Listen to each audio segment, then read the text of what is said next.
Oi pessoal, tudo bem? Eu espero que todos estejam bem. E a partir dessa semana eu estarei gravando videoaulas para vocês a respeito dos conteúdos trabalhados no PET do volume 2 da apostila de vocês. E durante essa semana nós vimos o conteúdo do processo de independência do Brasil. Então nós vamos estudar nessa semana como foi o processo da emancipação política do Brasil, do nosso país.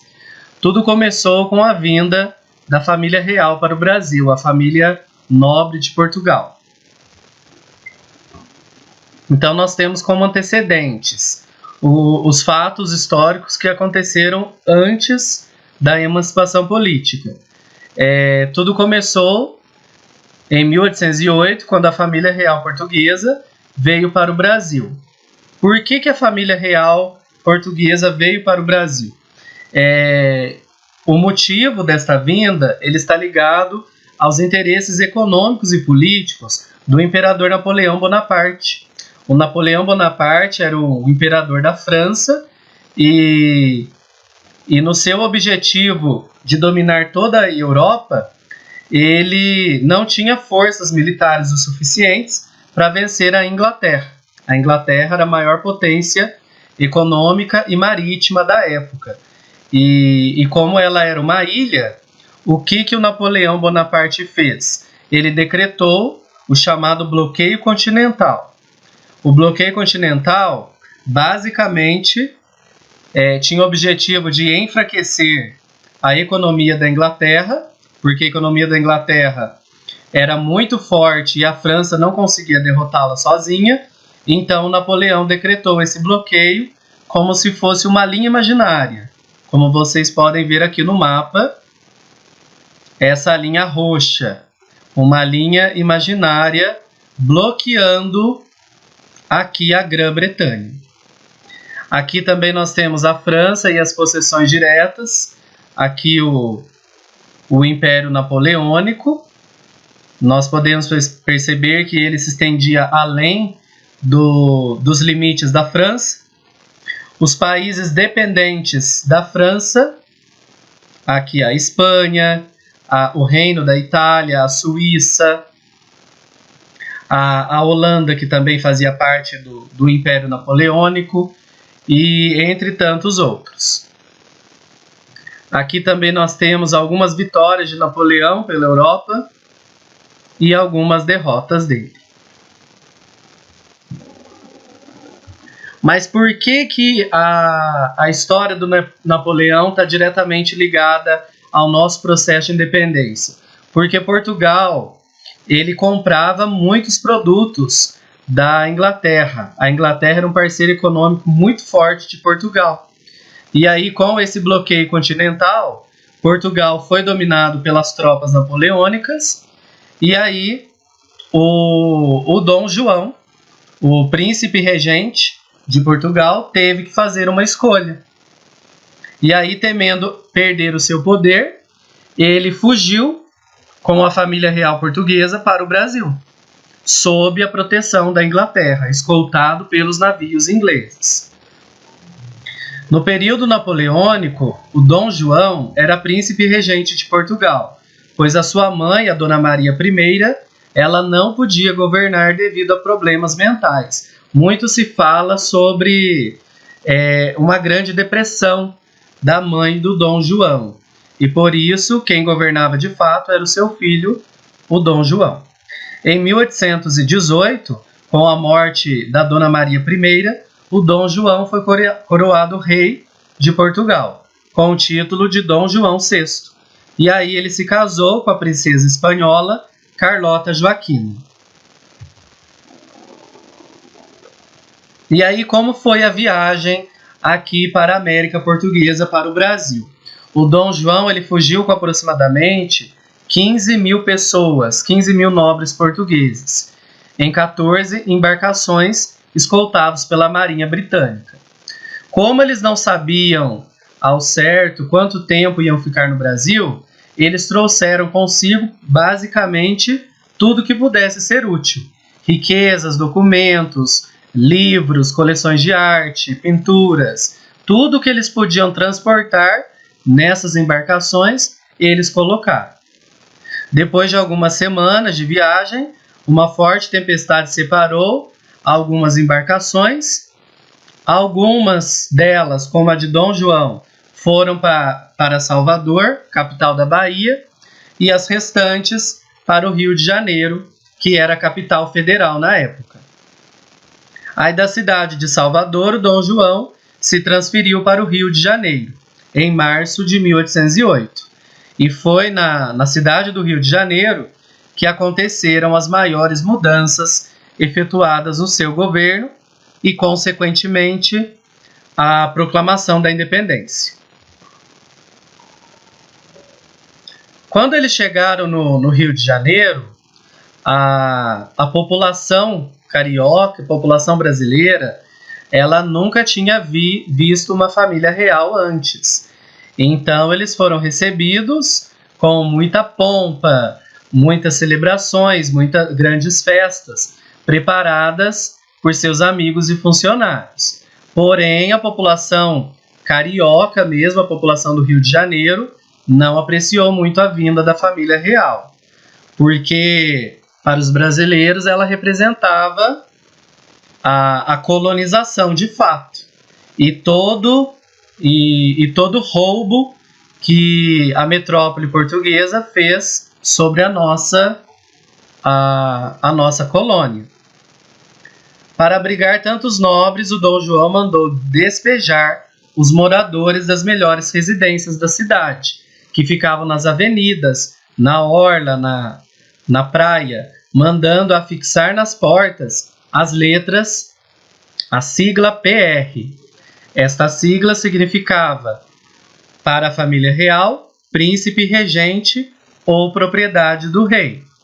Já para a população que morava nessas casas, significava ponha-se na rua ou prédio roubado. Muitas dessas pessoas, geralmente descendentes de escravos, provavelmente elas foram morar nas favelas, na periferia do Rio de Janeiro. E aí que começou a construção da periferia na capital federal. E o Dom João, acomodado no Rio de Janeiro, ele começou a efetuar uma série de mudanças econômicas e culturais que iriam mudar não só a cara da cidade, como também o futuro do país. Na época, a sociedade vivia a chamada Belle Époque, na França. Então, o objetivo do Dom João era transformar a cidade do Rio de Janeiro numa Paris, na época, uma cidade-luz. Foi aí que ele começou várias reformas. E a primeira atitude que o Dom João fez, ao chegar aqui no Brasil, foi a chamada abertura dos portos brasileiros a todas as nações amigas. Quando nós falamos dessas nações amigas, nós temos que colocar uma aspas aqui nessa expressão, porque as nações amigas de Portugal nós sabemos que era a Inglaterra. Então quem saiu ganhando foram os ingleses, que naquela época dominavam o comércio mundial. Artigos como vinho, tecidos, joias, os ingleses vendiam muito para os outros países. Os principais portos brasileiros foram tomados por mercadorias inglesas. Havia inclusive produtos de inverno que no calor tropical do Rio de Janeiro não tinham muita utilidade. E tudo isso nós sabemos que foi às custas do dinheiro do povo. Quem arcou com esses custos para manter o luxo da corte foi o povo e os pobres. A abertura dos portos também rompeu com o pacto colonial entre Brasil e Portugal, enfraquecendo a influência da metrópole sobre a colônia e criando as condições para a proclamação da independência em 1822. Ou seja, a família real estando aqui no Brasil, não existia mais o chamado pacto colonial, que era basicamente o quê? Tudo que é produzido na colônia, como gêneros tropicais, gêneros alimentícios e extração de metais preciosos, como o ouro, era transportado para a metrópole, no caso do Brasil, Portugal. E a colônia tinha que comprar manufaturados e equipamentos, ferramentas que ela necessitava somente da metrópole. E isso era o chamado pacto colonial. Também as características, né, desse pacto colonial era a economia especializada, geralmente em um produto, basicamente, no nosso caso, a cana-de-açúcar, durante muito tempo. O investimento não é interno, ele é um investimento externo para a metrópole. A colônia é dependente do mercado externo, é de fora, são produtos importados que ela compra, por isso que ela não se enriquece. E a mão de obra nas lavouras e nas colônias é uma mão de obra compulsória, escrava. Como mudanças econômicas, quando eles chegaram aqui, nós temos uma delas que nós podemos destacar, foi a anulação da lei que proibia a instalação de indústrias no país. Então, com isso, com essa medida, o Dom João procurou estimular as atividades econômicas aqui no Brasil. E isso também permitiu a abertura de fábricas e de usinas, sendo que a produção do ferro obteve bastante progresso. E aí começaram as primeiras ferrovias aqui no Brasil. A produção agrícola também cresceu, surgindo aí um novo produto, o café, ao lado do açúcar, que já estava caindo muito no mercado externo, por causa das invasões holandesas aqui no Brasil, e o algodão. O café, pouco tempo depois, passou a ocupar o primeiro lugar nas exportações brasileiras, e o Brasil se tornou o maior produtor de café do mundo. E aqui também nós não podemos deixar de destacar a fundação do Banco do Brasil. É uma instituição estatal que existe até hoje e se tornou o símbolo da economia liberal do país. A família real e o Dom João VI também trouxeram mudanças culturais aqui no Brasil. Então a cultura do nosso país passou por grandes transformações a partir da vinda do Dom João VI. Vários cursos foram criados no Rio de Janeiro e na Bahia, como cursos de cirurgia, de medicina, química, agricultura, desenho técnico, entre outros.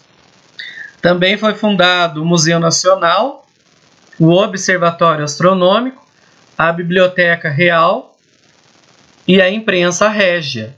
O Brasil passava a ter um jornal em circulação. E também nós temos a famosa Missão Artística Francesa, na qual vieram vários artistas da França para o Brasil em 1816 para retratar cenas do cotidiano brasileiro da época, como um dos mais famosos, o Jean-Baptiste Debré.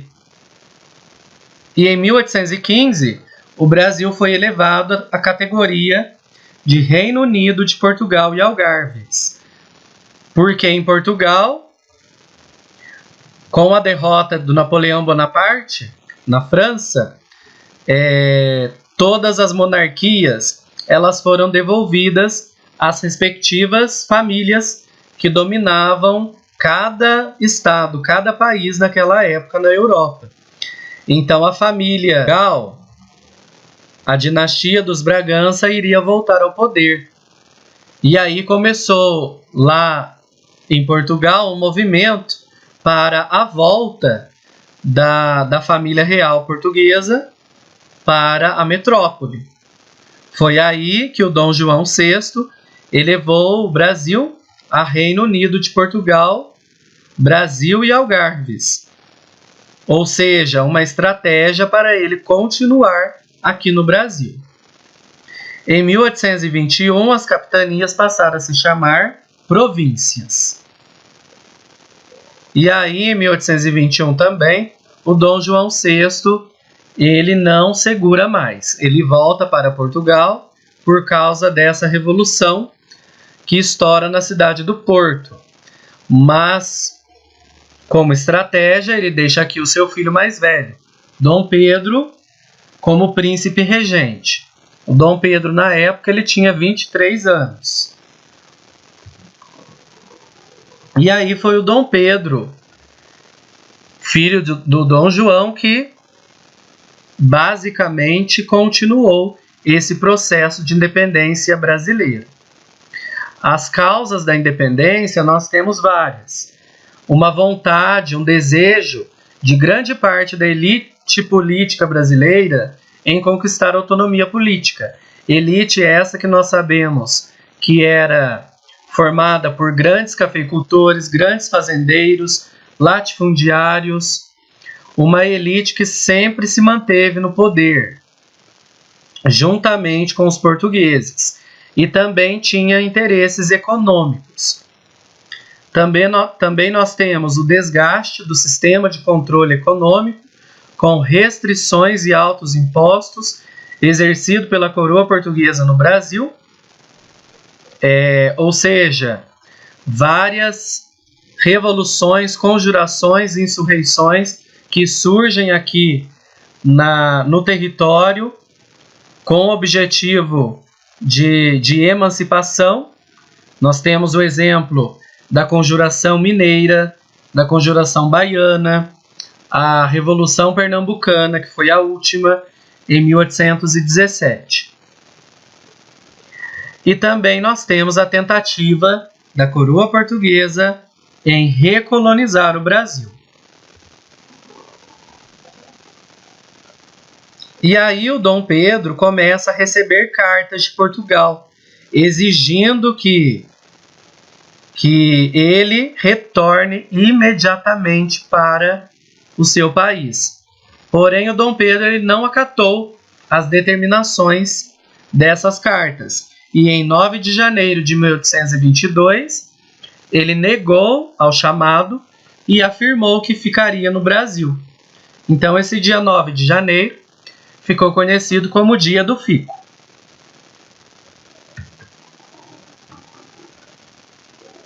Aí o Dom Pedro faz uma série de medidas pré-independência, ou seja, antes da independência.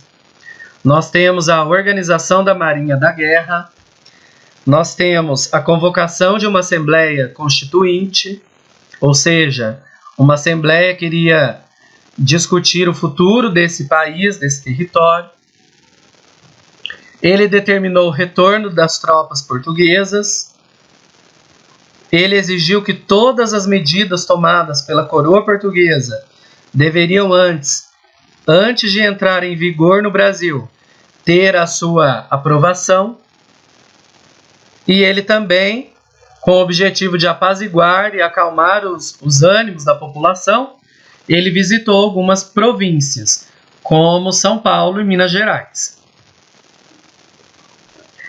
E aí, numa visita à província de São Paulo, e ao viajar para Santos, o Dom Pedro ele recebeu uma carta da coroa portuguesa, que exigia o seu retorno imediato e anulava a Assembleia Constituinte, ou seja, era um ultimato para o príncipe regente.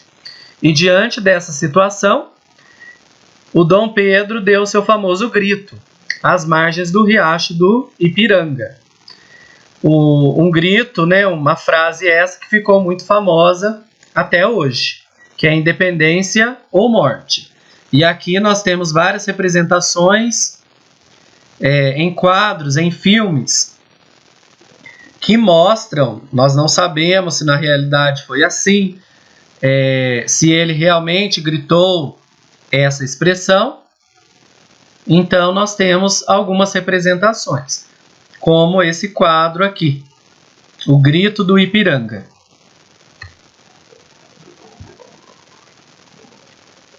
E alguns fatos que aconteceram no pós-independência, nós temos, em dezembro de 1822, a coroação do Dom Pedro I como imperador do Brasil. Um fato muito importante a ser colocado aqui é a questão que o Brasil é o único país das Américas que proclama sua independência e continua uma monarquia, diferentemente de Estados Unidos, Argentina, México, Chile. Todos esses países proclamaram sua independência e viraram repúblicas. O Brasil não. Ele continuou nas mãos de um imperador, de um monarca. E aí nós temos o reconhecimento da independência. Portugal, que era a nossa metrópole até então, reconheceu a independência, porém exigiu uma indenização, pagamento de 2 milhões de libras esterlinas, que era a moeda britânica mais cara da época. Em algumas regiões do Brasil, principalmente na região Nordeste, que era a que mais sofria por parte da família real, ocorreram várias revoltas, como na Bahia, no Rio Grande do Norte, comandadas pelos portugueses. Essas revoltas eram contrárias à independência do Brasil, porque queriam a continuação do pacto colonial, que o Brasil fosse colônia de Portugal. Ou seja, eram tropas fiéis à coroa portuguesa. E essas manifestações foram duramente reprimidas pelas tropas do Dom Pedro I. Aqui, voltando só um pouquinho, nós temos a capitania da Bahia. O reconhecimento da independência do Brasil na Bahia somente foi no dia 2 de julho do ano seguinte, de 1823. É nessa data que se comemora a independência do Brasil. E não no dia 7 de setembro, como no restante do território. E aí vocês irão realizar as atividades das páginas 56, 58, 59 e 61 da apostila do PET. Qualquer dúvida, estou à disposição no WhatsApp, no chat. E bons estudos, logo logo nós estaremos juntos novamente.